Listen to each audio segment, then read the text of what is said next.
Financial markets పై పట్టు సాధించాలనుకునే వాళ్ళు Revanth conduct చేసే వెబినార్ కోసం ఈ నెంబర్ కి కాల్ చేయండి. నమస్తే, వెల్కమ్ టు సుమన్ టీవీ. నేను విష్ణు. ప్రస్తుతంతో పాటు NISM and CRISIL certified wealth manager Revanth Chalamala ఉన్నారు. వారితో మాట్లాడదాం. నమస్తే రేవంత్. నమస్తే అండి. రేవంత్, మొన్న ఈ మధ్య మీతో మాట్లాడుతుంటే మీరు ఒక మాట అన్నారు. విష్ణు గారు, ఇప్పుడు నా దగ్గరికి ఎవరైతే క్లయింట్స్ వస్తున్నారో వీళ్ళంతా కూడా ఇప్పుడు 40, 41, 42 ఈ ఏజ్ గ్రూప్లో ఉండే వాళ్ళు ఎక్కువ మంది వస్తున్నారు సార్. చాలామంది చాలా లేటుగా వచ్చారు ఫైనాన్షియల్ ప్లానింగ్ కోసము.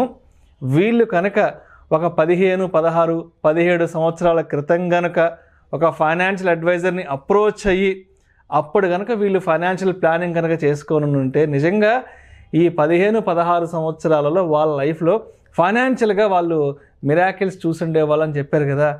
ఏంటి అంటే ఇప్పుడు ఎవరైతే 40, 42, 43 వయసులో ఉన్నారో వీళ్ళు కనుక ఒక 15, 16 ఏళ్లకు ముందు ఫైనాన్షియల్ ప్లానింగ్ చేసుకో ఉంటే ఎటువంటి ఫైనాన్షియల్ మిరాకిల్స్ని చూసుండే వాళ్ళు అంటారు ఈ 15 సంవత్సరాల కాలంలో? సో బేసిక్గా సార్ మనకి 2 ప్యాటర్న్స్ ఉంటాయి. ఉద్యోగం వచ్చిన తర్వాత ఖర్చు పెట్టడానికి 2 విధానాలు ఉంటాయి. ఒకటి వచ్చేసరికి పేరెంట్స్ చెప్పినట్టుగా ఇన్సూరెన్స్ కమ్ సేవింగ్స్ పాలసీస్లో పెట్టడము, లేకపోతే దాన్ని చిట్టీలు వేయటము, లేకపోతే ఎర్లీ ఏజెస్లోనే ఒక పెద్ద కమిట్మెంట్ ఏదన్నా ఇల్లు కానీ XYZ ఇట్లాంటి కమిట్మెంట్స్ పెట్టడము. ఇటువైపుగా కొంతమంది, చాలా మందిని వచ్చిన వాళ్ళలో ఈ ప్యాటర్న్ ఎక్కువ గమనించా. మరి కొంతమంది ప్యాటర్న్స్ ఉన్నాయి. ఆ కొంతమంది ప్యాటర్న్స్ ఏంటి, డబ్బులు వచ్చిన తర్వాత, శాలరీ వచ్చిన తర్వాత ఇప్పుడు కాబట్టి ఎప్పుడు అనుభవిస్తామని చెప్పి అసలు ఏ కొద్దిగా సేవింగ్స్ కూడా లేకుండా వచ్చిన డబ్బులన్నింటినీ ఖర్చు పెట్టుకుంటూ వెళ్ళిపోయేవాళ్ళు. ఈ 2 ప్యాటర్న్స్లో కంపేర్ చేస్తే మేబీ కొద్దిగా బెటర్గా కనిపిస్తుందేమో, కానీ ఫైనల్లీ ఈ ప్యాటర్న్ మనకి పర్పస్ని అయితే ఫుల్ఫిల్ చేయలేదు. ఎందుకు? మనకి సేవింగ్స్ కమ్ ఇన్సూరెన్స్ పాలసీలో వచ్చే లాభాలు ఏంటి? మ్యాక్సిమం 6 to 7% ఇంట్రెస్ట్, అంతకు మించి ఏం రాదు. ఈ ఇన్సూరెన్స్ కమ్ సేవింగ్స్ పాలసీస్లో పెద్దగా ఏమి రాదు, 7% వస్తుందేమో. మనకి ఇన్ఫ్లేషన్ అందరికీ తెలిసిందే. ఎడ్యుకేషన్ అయితే 11, 12, మెడికల్ అయితే 14%. సో బేసిక్గా మనకు అయ్యే ఖర్చుతో కంపేర్ చేస్తే ఇక్కడ మనం దాచిపెడుతున్న డబ్బులు ఎంతైతే పెరుగుతాయో రేపటిన రోజు ఆ రిక్వైర్మెంట్ని ఫుల్ఫిల్ చేయలేవు. మనం ఏమనుకుంటాం, సరే ఈ రోజు ఇంత సేవ్ చేస్తే ఫ్యూచర్లో పలానా దానికోసం సేవ్ చేస్తున్నాము అని మనం అనుకుంటుంటాం. కానీ యాక్చువల్గా ఇన్ఫ్లేషన్ అనేది ఇంకెక్కువ స్పీడ్గా పెరుగుతుంది కాబట్టి మీకు ఉండేటువంటి ఇన్వెస్ట్మెంట్స్ ఆ స్పీడ్తో గ్రో కాబట్టి మీరు దాన్ని మీట్ కాలేరు. అసలు ఇక సేవింగ్స్ చేయని వాళ్ళు అయితే దాని గురించి మాట్లాడడం అవసరం లేదు. ఇక వాళ్ళకి అది లేదు ఇది లేదు, వాళ్ళు బై డిఫాల్ట్గా వెళ్ళిపోతూ ఉంటారు. సో బేసిక్గా ఎర్లీ ఏజెస్లో నేను ఎవరికైనా ఇచ్చే ఒకటే సలహా, ఉద్యోగం వచ్చిన దగ్గర నుంచి మీరు దేవుడి హుండీలో డబ్బులు వేస్తారో లేదో నాకు తెలియదు, కానీ ఫస్ట్ శాలరీ, మీ శాలరీలో బై డిఫాల్ట్గా 30% అని చెప్పట్లేదు, ఫస్ట్ శాలరీలో మాత్రం 30%తో స్టార్ట్ చేయండి అంట. 30%తో సేవింగ్ స్టార్ట్ చేయండి. ఇనిషియల్ స్టేజెస్లో కెరియర్లో శాలరీ హైక్స్ చాలా ఎక్కువ ఉంటాయి. మేబీ ఒక 3 lakh, 2 lakh ప్యాకేజ్ వచ్చిన తర్వాత స్పీడ్ ఉండదేమో, కానీ ఇనిషియల్ స్టేజెస్లో 15, 20, 40% హైక్స్ కూడా వచ్చేస్తుంటాయి. అంటిల్ దేర్ ఈస్ సర్టెన్ ఒక టైం పీరియడ్ వరకు కూడా, అంటే వాళ్ళకి 40 years ఏజ్ వచ్చే వరకు చాలా హ్యూజ్ ప్యాకేజెస్, అంటే వాళ్ళకి డబుల్ అయిపోతూ ఉంటాయి వాళ్ళ శాలరీస్ అనేవి. సో బేసిక్గా వాళ్ళు ఇనిషియల్గా ఉండే దాంట్లో యావరేజ్గా ఇప్పుడు ఏ ఐటీ కంపెనీలో జాయిన్ అయినా కానీ 25,000 వేలు అయితే ఒక శాలరీ, 30,000 రూపాయలు శాలరీ అయితే వస్తుంది ఒక ఫ్రెషర్ నుంచి. సరే 30,000 రూపాయల్లో ఫస్ట్ ఇయర్లో నుంచే ఒక 10,000 రూపాయలు మనం ఇన్వెస్ట్మెంట్ స్టార్ట్ చేసుకోవాలి. ఎందులో ఇనిషియల్ స్టేజ్లో ఖచ్చితంగా నేను మ్యూచువల్ ఫండ్ చెప్తా. ఈ రేవంత్ ఇప్పుడు మ్యూచువల్ ఫండ్ చెప్తాడా, రియల్ ఎస్టేట్ చెప్పడా అని అంటే 10,000తో రియల్ ఎస్టేట్ కొనలేం కదా. అంతే కదా. 10,000తో మనం భూమి కొనగలుగుతామా? ఆ 10 ఎన్ని 10 వేస్తే ఆ భూమి వస్తుంది? ఆ టైం కల్లా భూమి రేట్ అక్కడ ఉండదు.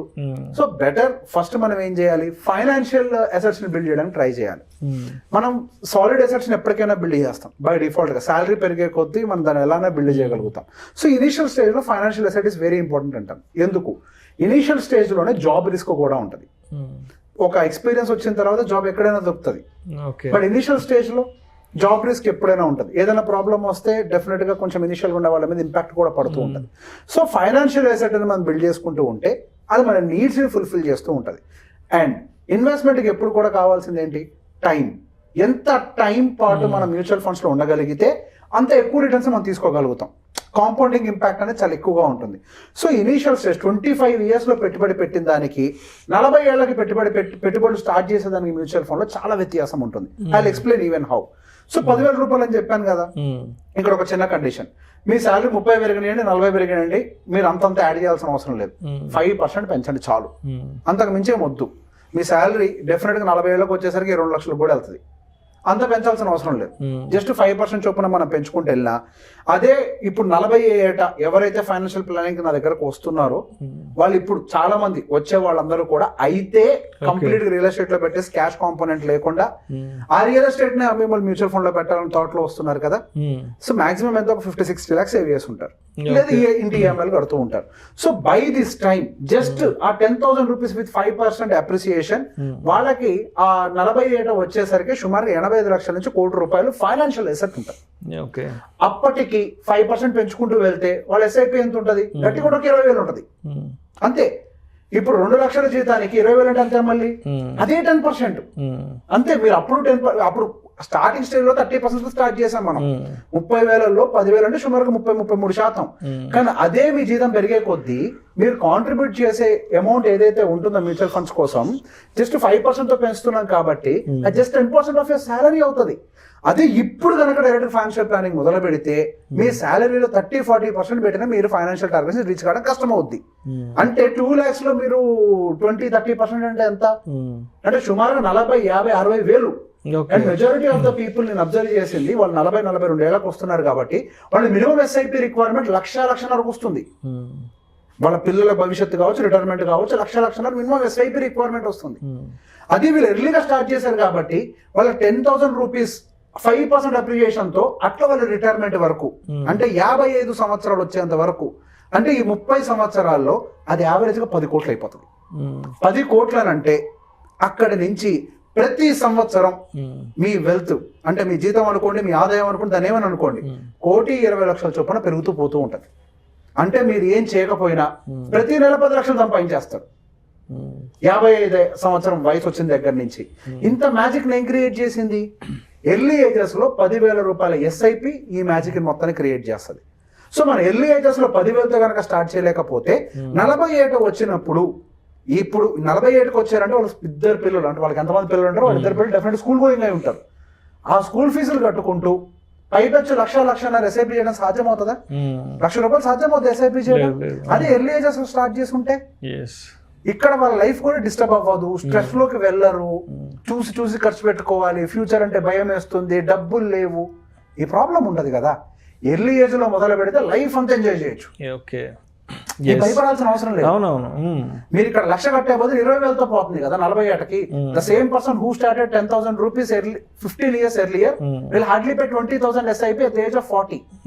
కానీ ఇప్పుడు 40తో మొదలు పెట్టాలి, 40లో మొదలు పెట్టాలి అంటే దే నీడ్ మినిమం 1 lakh. ఎంత డిఫరెన్స్ వచ్చింది? బర్డనే కదా, టైం లేదు, ఇంకా టైం లేదు కాబట్టి. So time factor is very important. Investment journey decide చేసే టైం ఫ్యాక్టరే. సో ఎంత ఎర్లీగా కుదిరితే అంత ఎర్లీగా మనం ఇన్వెస్ట్మెంట్స్ పెట్టుకుంటూ పోవాలి. అండ్ ఎస్, రియల్ ఎస్టేట్ మధ్యలో ఎప్పుడైనా స్టార్ట్ చేయొచ్చు. ఇప్పుడు యాక్చువల్ గా వాళ్ళకి 2 lakh ప్యాకేజ్ ఉన్న వాళ్ళకి 20,000 అంటే అంత హార్డ్లీ 10% అంతే. వాళ్ళు ₹1,00,000 ఖర్చు పోయిన 80,000 they still have. If they want they can buy apartment, they can buy car, ఏది కావాలంటే ఆ లగ్జరీ వాళ్ళు కొనుక్కోగలుగుతారు. They can afford that. వాళ్ళ ఫ్యూచర్ సెక్యూర్ చేసుకుంటూ లగ్జరీస్ లోకి వెళ్ళిపోగలుగుతారు. కానీ ఇప్పటి వరకు మనకు జరిగిన ప్యాటర్న్ ఏంటి? ముందంతా మనం వీటి మీద పెట్టుకుంటూ వచ్చి లాస్ట్ లో వీటి మీద ఫోకస్ చేస్తే ఫోకస్ చేయడానికి టైం, రిసోర్స్ రెండు సరిపోవట్లే. Resource is also very important కదా. టైము లేదు, రిసోర్స్ లేదు ఇప్పుడు. సో ఆ సిచ్యువేషన్ రాకుండా ఉండాలి అని అంటే మన పిల్లలందరికీ కూడా అట్లీస్ట్ మన నెక్స్ట్ జనరేషన్, మన తమ్ముళ్ళు లాంటి వాళ్ళందరికీ కూడా 25 సంవత్సరాల నుంచి ఇన్వెస్ట్మెంట్ హ్యాబిట్ గా మార్చాలి. ఎవరికైతే ఎర్లీ ఏజెస్ లోనే ఇన్వెస్ట్మెంట్ ఎంత వెల్త్ క్రియేట్ చేస్తుందని వాళ్ళు కంటితోటి చూస్తూ ఉంటే వాడి జీవితంలో ఇన్వెస్ట్మెంట్ ట్రాక్ వదిలిపెట్టరు. ఎందుకు వదిలిపెడతారు ఇన్వెస్ట్మెంట్ ట్రాక్ ని? వాళ్ళు అక్కడ ఉద్యోగంలో అంత పొద్దు నుంచి సాయంత్రం దాకా కష్టపడితే వచ్చే డబ్బులతో పోలిస్తే జస్ట్ 10,000 రూపాయలు క్రియేట్ చేసే వండర్ వాళ్ళ కళ్ళ ముందు కనిపిస్తుంది కదా. ఎంత యాక్టివ్ గా ఇన్వెస్ట్ చేస్తారు, వారికి డబ్బులు వేస్ట్ చేస్తారా? ఎర్లీ ఏజెస్ ఇన్వెస్ట్మెంట్ అలవాటైన వాళ్ళు. సో ఎర్లీ ఏజెస్ నుంచే పెట్టుబడులు అనేది అలవాటు అవ్వాలి. అది అలవాటు చేస్తే వాళ్ళ లైఫ్ సెక్యూర్ అవుద్ది, వాళ్ళు డిసిప్లైన్డ్ గా బై డిఫాల్ట్ గా ఉంటారు. Thank you so much Revanth. Thank you అండి. ఎర్లీ ఏజ్లో కనుక ఇన్వెస్ట్మెంట్ స్టార్ట్ చేస్తే మిడిల్ ఏజ్కి వచ్చేటప్పటికి మనం ఏ విధంగా సంపాదన సృష్టి చేయించిన దాని గురించి చాలా చక్కగా తెలియజేశారు. Thank you so much Revanth. Thank you అండి.